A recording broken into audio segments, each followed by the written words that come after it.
impressive, Edgar. I knew you'd like it. Peter, meet our new sales and marketing director, Donald Fairchild, who comes to us from Ginsberg Publishing. Peter Stewart, personnel. Delighted you're joining us. We need someone like you here. Thank you. Anthea Duxbury, your export sales director. How do you do, Mr. Fairchild? I'm so glad you're joining us. So am I. And someone you're going to be working very closely with. I'll see you later. Your editorial director, Caroline Fielding.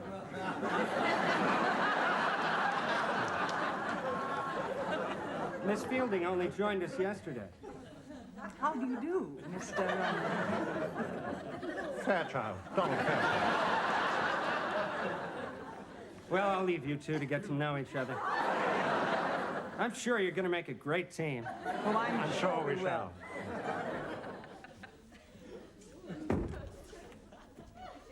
What the hell's going on? I should have thought it's perfectly obvious. I'm your new editorial director.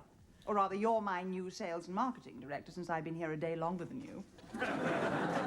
We're going to make a great team, Mr. Fairchild. He doesn't know we're married. That just shows how perceptive he is. Still together after 26 years and 5 children. We must be a great team. I can't believe this. Neither can I. I didn't even apply for this job, but all of a sudden I'm whisked in to meet Edgar and he offers it to me. Just shows it's not what you know, it's whom you know. Who do you know? Whom, darling, accusative. All right. Whom do you know? I'm sorry, it's the editor coming out in me. Whom the bloody hell do you know? Who introduced you to Edgar? Anthea Duxbury. She's the export sales director. She was my secretary for a while at Linton Press when I was editing the Dartington trilogy, before you made me pregnant. I mean, before you married me. Well, apparently, Edgar acquired the American rights a couple of years ago and has made a small fortune. It seems I can do no wrong. Did I meet her? Who? Anthea Duxbury. Well, didn't Edgar introduce you? No, did I meet her when she was your secretary? Does she know me? I think you made a pass at her once. What? I don't know, darling. It's 20 years ago. Don't call me darling, darling. Don't call me darling. Someone might hear us. Well, why not? We're married. Exactly. What on earth is Edgar going to think? It's very demeaning when just a few minutes ago he introduced us. I suppose it does make him look a bit foolish. Him? Doesn't make me look too bright. He'll think I don't know what my own wife gets up to. Well, you don't. Why didn't you tell me you'd got a job here? I tried, but you were so preoccupied with what was happening at Ginsberg's, you wouldn't listen to my news. I did? You said you'd got a job on the hardware counter at Woolies. That was what, in literary circles, is known as irony. Dramatic irony. Though being in sales and marketing, Mr. Fairchild, I don't suppose you would recognize irony if you stepped in it. That was irony, too. You're right. I'm sorry. So much has been happening to me over the last 48 hours. I know. Yesterday, I thought Herman Ginsberg was stepping down and I was taking over the reins. At 10 a.m. this morning, I discovered the old rogue sold out to Edgar Franklin and I'm on the scrap heap with the rest of the Ginsberg personnel. You can imagine how I felt. Herman gets $3 million and I get the chop. I know. I was terribly worried about you. Thank you. Then, over lunch, I'm offered this marvellous job. Did you know Ginsberg's was being taken over? Well, there have been all sorts of rumours flying about. You knew? And you didn't tell me? Oh, I didn't know it was Ginsberg's until about an hour ago. That's why I was so worried about you. Were you? Of course. I mean, where would you get another job at your age? You're right. Do you know what my first thought was when I knew it was Ginsberg's that Edgar had bought? What? I thought, well, if you were made redundant, at least we'd have my money coming in. I love you, darling. Oh, Mr. Fairchild. I trust that isn't a habit you picked up at Ginsberg's. I trust that's irony. No, it's sarcasm. Come in. Oh, Caroline, Edgar's called a meeting. He'd like us in the boardroom in about 10 minutes. Does that include me? Especially you, Mr. Fairchild. Oh, please, call me Donald. Fine. Caroline, I've got to go and find Peter Stewart. Would you take Donald up there? You know where it is? Third floor. Right. I'll see you in a minute. Anthea, I can't help feeling your face is awfully familiar. Is it possible we've met before? I don't think so, Donald. We might have been introduced at one of the book fairs. Yes, that'll be it. Well, see you in a few minutes. Thank God for that. She doesn't connect us. So subtle, Donald. Well, at least we know that Edgar doesn't know we're married. Well, we're going to have to tell him. Of course we're going to have to tell him. But thankfully, he'll hear it from me. From us. What? Yes, all right. I'll try and catch him before the meeting and I'll explain the situation. We'll explain the situation. What? Yes, all right. For goodness sake, stop being petty. The important thing is that Edgar is made aware of the circumstances as soon as possible. You'll probably find the whole thing as amusing as we do. As I do. I don't find it faintly amusing to arrive in a brilliant new job and have my managing director introduce me to my wife. I find it acutely embarrassing. Well, let's go and tell him. Yes. I think you ought to offer to stay on until they find a replacement for you. What? Oh, it's only fair. We can't leave him in the lurch. Nobody's going to be left in the lurch because I've no intention of leaving.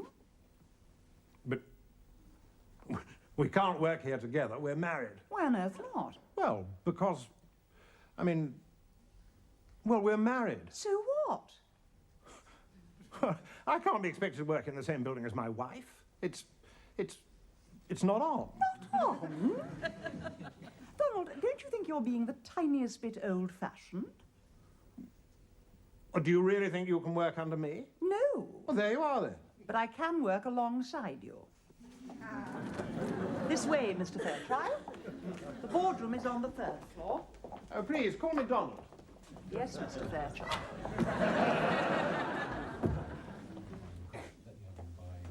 Let me introduce you to some people, Donald. Thank you, Caroline. This is Peter Stewart.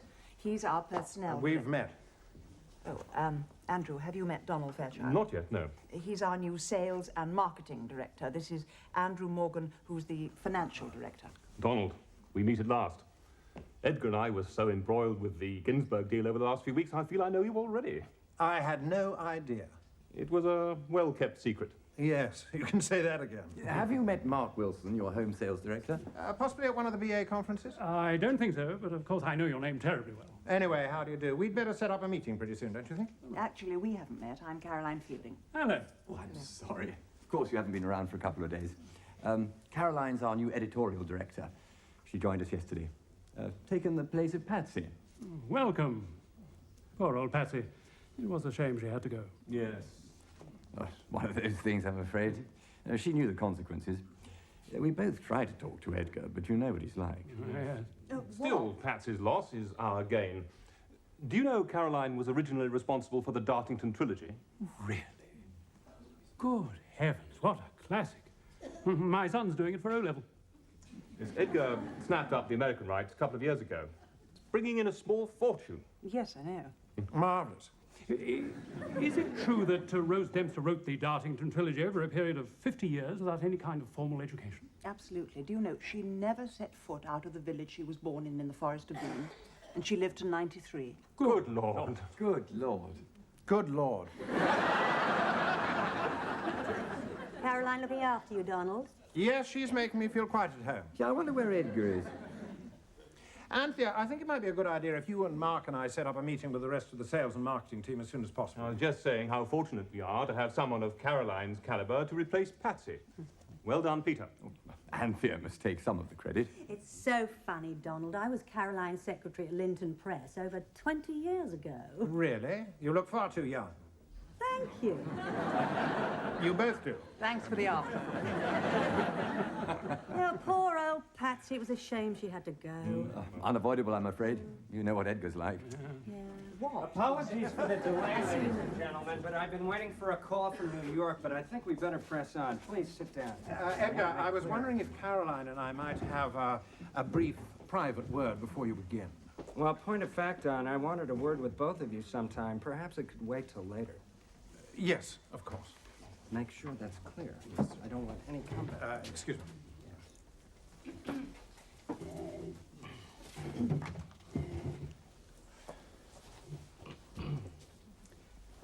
Ladies and gentlemen, I don't have to tell you that the last few days the air has been rife with rumor and counter-rumor regarding Oasis and a well-established London publishing house. Yesterday evening, Andrew Morgan, our financial director, and myself closed the deal. And Oasis has become the proud owner of Ginsberg Publishing. Thank you. Now, before I go into the whys and wherefores and various ramifications of the Ginsberg takeover, it's my pleasant duty to introduce to you two new members of our staff. Don, you'll forgive me if I start with the fairer sex. First, let me welcome our new editorial director, an astute editor with a great track record, and I feel... Edgar, as I told you yesterday, most of my time recently has been spent raising my children, apart from quite a bit of freelancing. Well, maybe so. But this lady, ladies and gentlemen, was responsible for the Dartington trilogy. Need I say more? Caroline Fielding. And I must add, congratulations are due to Peter Stewart, whose brief it was to find a replacement for Patsy as soon as possible. It was regrettable that she had to leave, and we all know the reasons why. In the circumstances, I think Peter's done a first-class job. Well done, Peter. Yeah. And now, I'd like to introduce you to our new sales and marketing director, a really... My call from New York. Excuse me, Don. Excuse me. We haven't been introduced. Russ Howard, art director. Hello, Russ. Hello there. Hello. Stephen Cass, publicity. Hello. Hello. Look forward to working with you.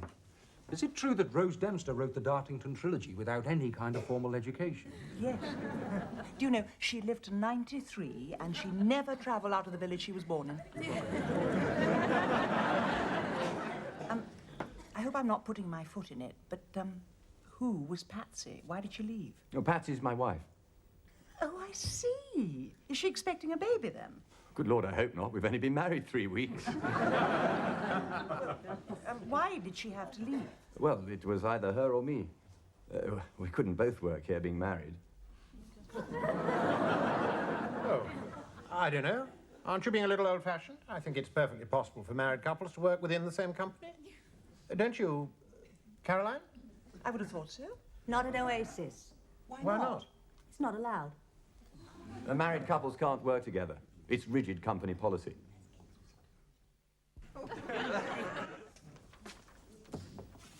Didn't you get my message to come up to my office? Hang on a sec.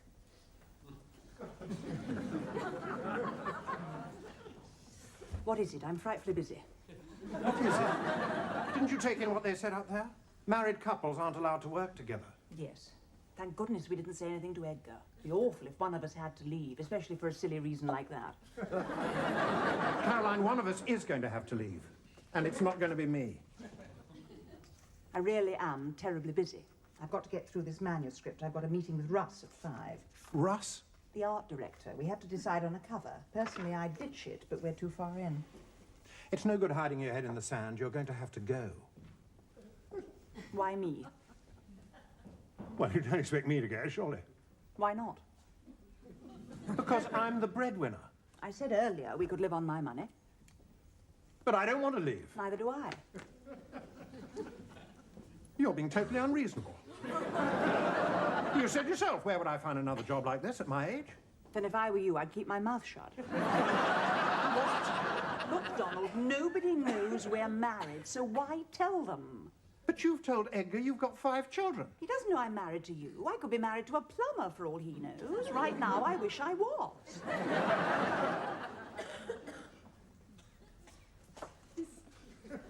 What am I going to say if I'm asked? I don't know. Use your imagination. You're mad. Donald, I have already given up my career once to bring up the children. You had no choice. Men can't have babies. I'm sorry. I know, and I accept it. A woman can either pursue a career and cope with the guilt or compromise. Well, I compromised and I have no regrets. I wouldn't change a thing, but I have done my bit. Now, by sheer fluke, I've landed myself a smashing job and nobody's going to take it away from me. Now, I really must get on. I'm terribly busy. Well, all right, we'll give it a go. We'll have to be careful that nobody finds out we're married. It's not going to be easy. Being married isn't easy. Okay, Thanks, Russ. See you tomorrow. Okay. Night, chap. See you tomorrow. Good night. Have a nice evening, Anthea. With my sister and my boring brother-in-law, I shouldn't think so for a moment. Goodbye. Right. Jackie, dump these where they belong, please. Yes, sure. Good night. Good night, Miss Fielding. See you tomorrow. Oh, Donald, excuse me. I'm treating myself to a cab to Marylebone. Can I give you a lift? No, I'm not going that way. Which way are you going? The other way. Caroline, John, I'm glad I caught you. I want you to take these manuscripts home with you. It's a first novel by a young American writer, and if we decide to make an offer, it's got to be in the next 48 hours, so I'd appreciate your views by the morning. Well, we'll read it tonight, won't we, Donald?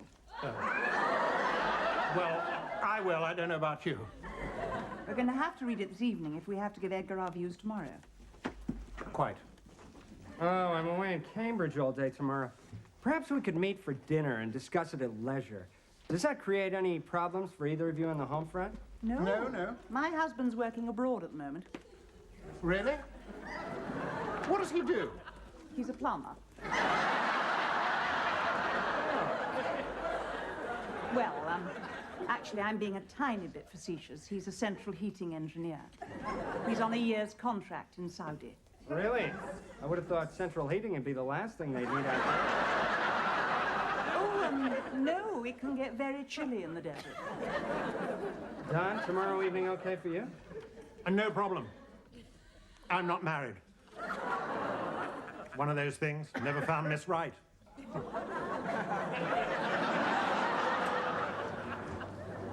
Taxi! Good night. Good night. Good night. No. Donald, are you sure I can't give you a lift?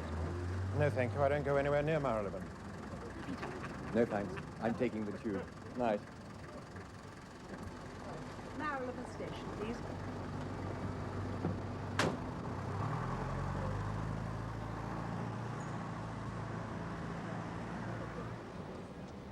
Taxi! Marylebone Station, please.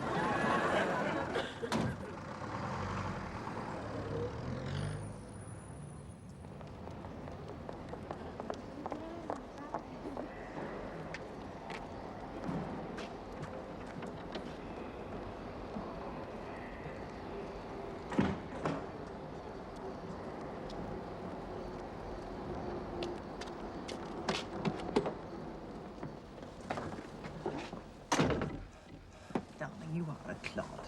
People who work together can travel in the same direction, you know. You're quite right. I'm stupid. And until we get home and work out our alibis, I just didn't know what to do. Well, don't be paranoid. It's not beyond the realms of possibility that we both live in Bucks. I know. I just thought we might bump into somebody. So what?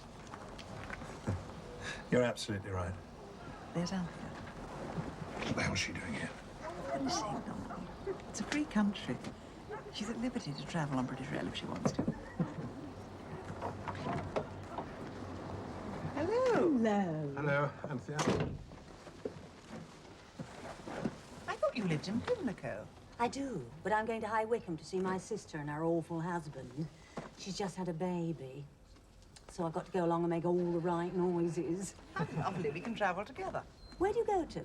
Sea Green, 2 stops before you. Super. Where do you go to, Donald? Donald I'm only going lives one in stop. Gerrard's Cross. Yes, I live in Gerrard's Cross, but I'm going to visit a friend in hospital in Wembley.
Don't say a word. Just take me home. I'm not going anywhere near Gerrard's Cross.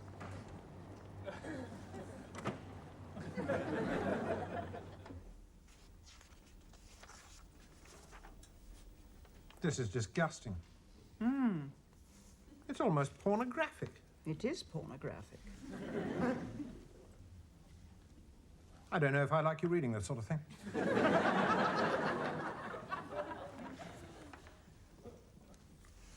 Do you think it'll sell? It's avant-garde rubbish. No real plot, not even a proper hero. It's just salacious garbage. Of course it'll sell. Good God. Have you read page 92? Wait till you get to page 124 when they're in the jacuzzi.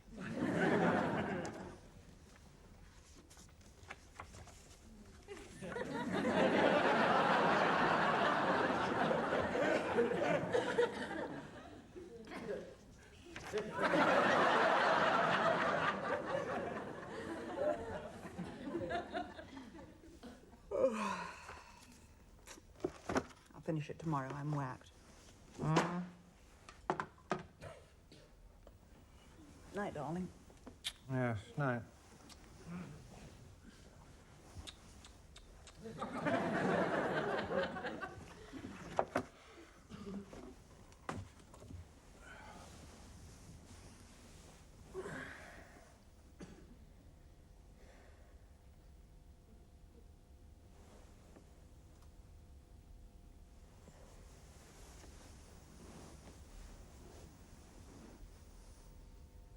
Are you very tired, darling?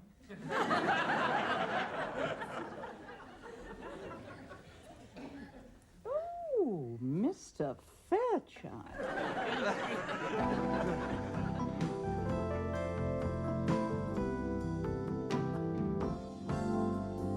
Tomorrow, learn to relieve stress by spending time in the garden and get some practical tips on how to design your gardens using native plants, as well as finding a great way to grow veggies in pots on Gardening Australia, 6:30 tomorrow night on ABC.